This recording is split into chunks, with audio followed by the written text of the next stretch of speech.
Bismillahirrahmanirrahim. Assalamualaikum warahmatullahi wabarakatuh. Innal hamdalillah syukran bila ghaya hamdan bila nihayah. Asyhadu an la ilaha illallah wahdahu la syarikalah wa asyhadu anna Muhammadan abduhu wa rasuluhu la nabiyya ba'da. Alhamdulillah ala nikmatil imani wal islam. Alhamdulillah ala nikmatil uhuwah. Yang saya hormati rekan-rekan narasumber, Bapak dan Ibu sekalian yang saya banggakan. Syukur alhamdulillah pada kesempatan ini kita ditakdirkan oleh Allah untuk bisa bersilaturahmi. Tidak ada sehelai pun daun yang jatuh ke muka bumi tanpa izin Allah. Tidak ada sebutir pun debu yang bisa terbang tanpa izin Allah. Apalagi pertemuan kita di pagi hari ini. Kalau Allah tidak mengizinkan pasti tidak terjadi. Oleh karena itu mudah-mudahan ini menjadi jalan keberkahan dan kemuliaan dalam hidup kita. Bapak-bapak dan ibu-ibu sekalian, 2 hari yang lalu sebetulnya saya baru operasi cabut gigi. Tadinya saya khawatir, sakit kemarin masih bengkak. Cuman karena saya memandang ini momen yang penting, mau tidak mau harus hadir. Bahkan tadi pembawa acara juga menyampaikan, memang terminologi jihad saat ini seringkali menjadi sebuah momok yang menakutkan. Kenapa? Karena kukabodohanana.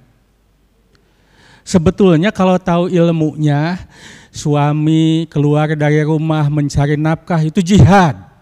Anak-anak kita pergi ke tempat pendidikan, ke sekolah atau ke pesantren itu jihad. Jadi kata jihad itu bukan sesuatu yang menakutkan. Biasa saja, setiap langkah yang berjuang di jalan Allah itu adalah jihad. Cuman karena banyak orang yang gak paham, jadi jihad itu menjadi terminologi yang menakutkan. Nah, dalam konteks ini Bapak dan Ibu sekalian, sebelum masuk ke materi, izinkan saya perkenalkan diri dulu. Nama saya Dede Farhan Aulawi, saya lahir di Tasikmalaya tahun 70. Jadi usia saat ini 54 tahun lebih. Kalau dalam ilmu psikologi, puncak kematangan seseorang itu di usia 40, Pak. Kalau ada orang usianya di bawah 40, masih agak nakal-nakal dikit, ada harapan berubah setelah 40 tahun. Tapi kalau orang sudah lewat 40 tahun masih saja nakal, konon no point to return, udah gak akan bisa balik lagi, sampai mati kelakuannya begitu. Menurut ilmu psikologi katanya begitu. Nah mudah-mudahan kita khususnya yang sudah lewat 40, sudah tergolong menjadi hamba Allah yang soleh dan soleha. Bapak dan Ibu sekalian, kalau dikaitkan dengan tema saat ini, mengenai peran umat Islam kemarin, hari ini, dan esok atau masa yang akan datang. Bicara masa lalu, tadi sudah diungkap oleh 3 pembicara sebelumnya. Jadi banyak tokoh-tokoh Islam yang berjuang, merebut, mempertahankan kemerdekaan. Udah panjang sekali, banyak sekali. Dan ini diakui dalam pembukaan Undang-Undang Dasar 45. Atas berkat rahmat Allah, kemerdekaan ini kita raih melalui perjuangan heroik para pahlawanku semua bangsa. Itu pengakuan fakta yang tercantum dalam pembukaan Undang-Undang Dasar 45. Nah, itu sudah kita lewatkan ya. Saya akan bicara lebih ke hari ini dan esok, atau hari ini dan yang akan datang.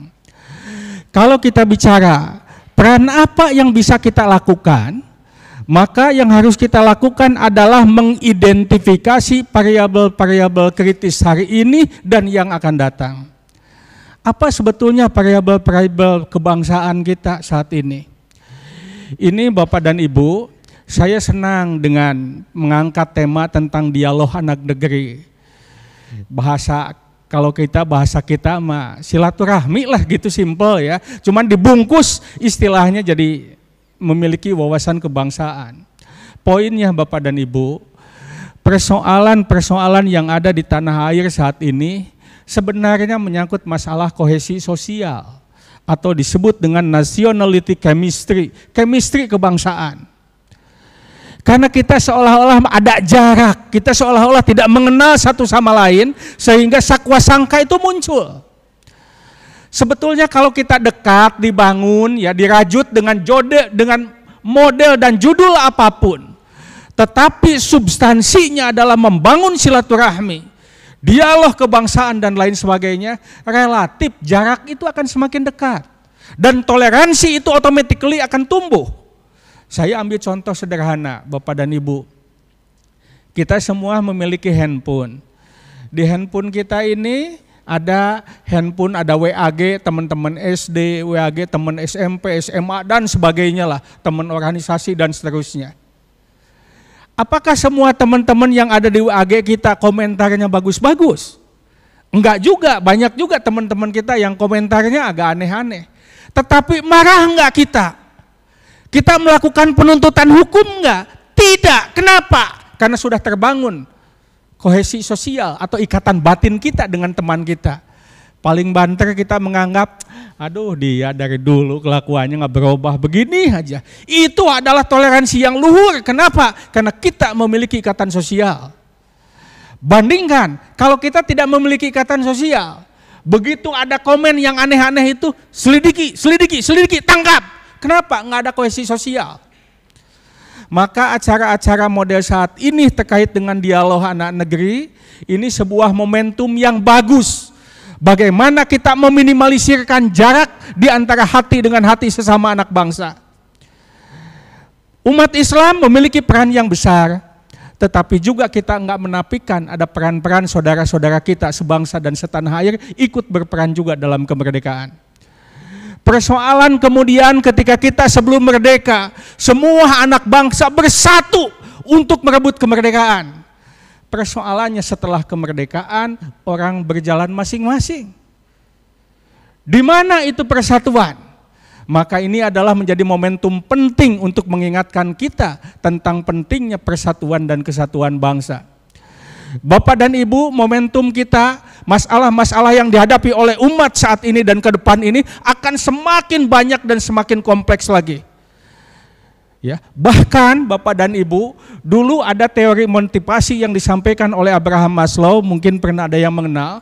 Teori dasarnya itu disebut dengan teori fisiologi, yaitu kebutuhan pangan, sandang, papan, itu kebutuhan paling dasar. Naik ke psikologi sampai ke aktualisasi diri. Saat ini sudah berubah teori motivasi ini. Kenapa? Karena motivasi dasar itu bukan lagi sandang, pangan, papan. Motivasi dasar itu adalah kuota. Bapak dan Ibu berangkat kemana-mana gitu, bawa handphone tidak ada sinyal aja. Udah aduh, bingung. Saat ini satu hari nggak ketemu dengan handphone, ketinggalan, udah bingung saat ini. Lihat bapak-bapak saat ini, dari rumah mau berangkat bekerja misalnya, baru setengah kilo, 1 kilo, inget, aduh handphone ketinggalan, balik lagi nggak? Balik lagi. Kalau istrinya ketinggalan nggak balik lagi Pak, dijamin. Nggak balik lagi. Tapi kalau handphone ketinggalan balik lagi. Menunjukkan teori motivasi yang pertama, kebutuhan paling dasar daripada sandang, pangan, dan papan saat ini adalah handphone. Handphone memiliki kerekatan batin yang luar biasa melekatnya. Makanya saat ini saya perhatikan banyak orang tua yang malam hari itu wajahnya bercahaya. Betul, bukan bercahaya karena banyak ibadah. Masuk kamar, lampu dimatiin, nyalain handphone, maka wajahnya bercahaya saat ini. Nah, Bapak dan Ibu, kebutuhan dasar ini sekaligus menjadi tantangan kita. Dulu sebetulnya teori ini banyak diungkap sejak tahun 1980 ya, tentang gelombang ketiga, bahkan banjirnya arus informasi yang luar biasa yang disampaikan oleh Alvin Toffler. Lalu ya, Steve Teshih mengembangkan lagi teori yang disebut dengan postrat. Saat ini Bapak dan Ibu, batas antara kebenaran dan kebohongan itu tipis. Bahkan kadangkala kita sulit membedakan informasi yang benar dan informasi yang bohong. Itu yang disebut dengan hoax itu.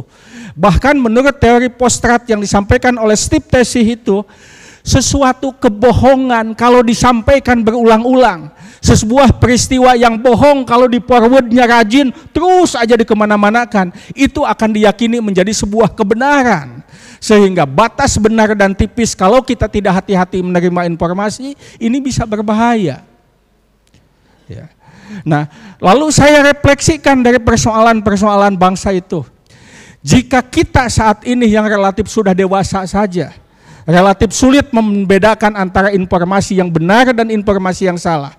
Bagaimana ketika informasi itu datang ke anak-anak kita yang masih sekolah, anak SMA, SMP, bahkan SD pun saat ini semua megang handphone. Bagaimana mereka bisa membeda-bedakannya? Dan ini tentunya akan memiliki potensi yang berbahaya. Lalu saya jabarkan ke dalam konteks lain, persoalan-persoalan umat yang akan dihadapi ke depan itu apa saja. Bapak dan Ibu, ada beberapa persoalan hari ini dan yang ke depan yang saya ungkap. Saya keliling dari berbagai pesantren dari Aceh sampai Papua. Terakhir kemarin saya di Pondok Pesantren Al-Hidayah Papua sebagai pondok pesantren pertama dan tertua di Papua. Saya bicara begini, ada beberapa hal. Yang pertama, Pak, saya pernah mengajar di luar negeri di beberapa kampus. Saya pernah ngajar di University Teknologi Malaysia di Kuala Lumpur, ya. Saya ngajar di College Kejurawatan di Ipoh Srimanjung dan di Johor Bahru. Di Cina saya ngajar di Universidad de Macau. Ada hal yang menarik. Ternyata mahasiswa saya yang berasal dari Indonesia, tentunya satu kelas itu dari beragam negara, ya. Mahasiswa saya yang berasal dari Indonesia ini tasakur bin nikmah. Ternyata rata-rata mahasiswa yang berasal dari Indonesia memiliki kecerdasan di atas rata-rata. Selalu lebih baik daripada bangsa-bangsa yang lain. Ini yang tidak ketahui. Ini yang tidak tahu. Karena kita tidak tahu kadangkala kalau kita menemui dengan orang-orang bule misalnya, seolah-olah wah, lalu kita minder dan rendah diri seolah-olah berada di bawah. Kita ketemu dengan orang Jepang, dengan orang Korea, seolah-olah mereka wah, lalu kita di bawah. Ternyata tidak. Allah telah melimpahkan karunia yang luar biasa terhadap orang Indonesia. Faktanya adalah kalau saya ngajarkan terus ada ujiannya lalu saya periksa, Pak, dan alhamdulillah orang Indonesia selalu nilainya itu di atas rata-rata. Persoalan kemudian yang seperti itu jumlahnya relatif baru sedikit dibandingkan dengan 280 juta rakyat Indonesia. Lalu saya bikin penelitian dari berbagai sekolah-sekolah, dari berbagai pesantren ke pesantren. Termasuk kemarin saya di Universitas Muhammadiyah Gorontalo, 5.000 mahasiswanya di aula dikumpulkan. Saya sampaikan beberapa poin. Lah kalau saya tanya, nah setelah kalian selesai kuliah, selesai sekolah, atau setelah mondok di pesantren, mau kemana? Rata-rata Bapak dan Ibu jawabannya hampir sama. Pak, bukan kami nggak ingin melanjutkan pendidikan. Kami masih menyadari orang kampung, orang kecil, kami orang tidak mampu. Dari mana biayanya? Segini aja sudah? Alhamdulillah.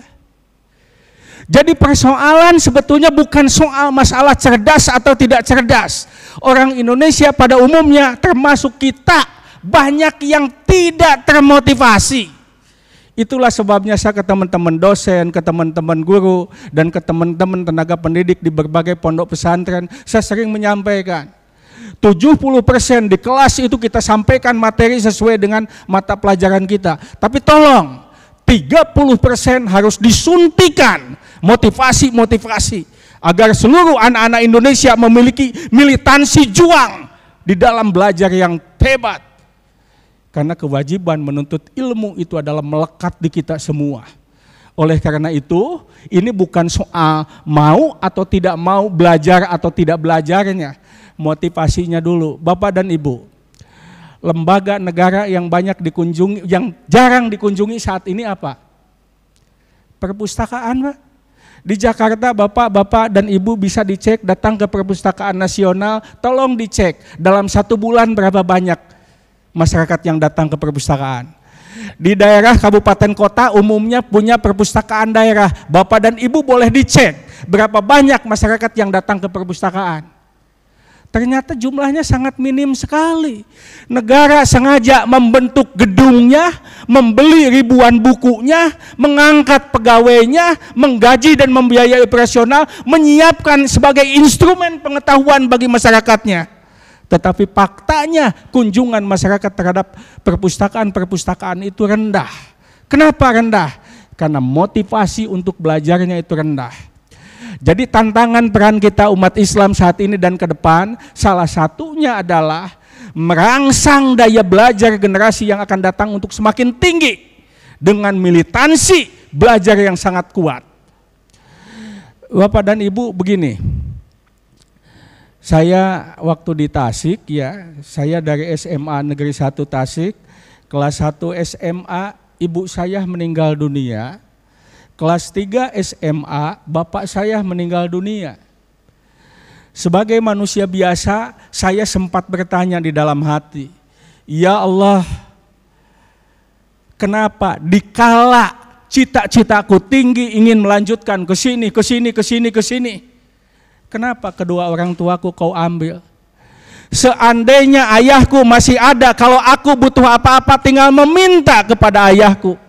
Seandainya ibuku masih ada, kalau ada apa-apa aku bisa mengadu kepada ibuku.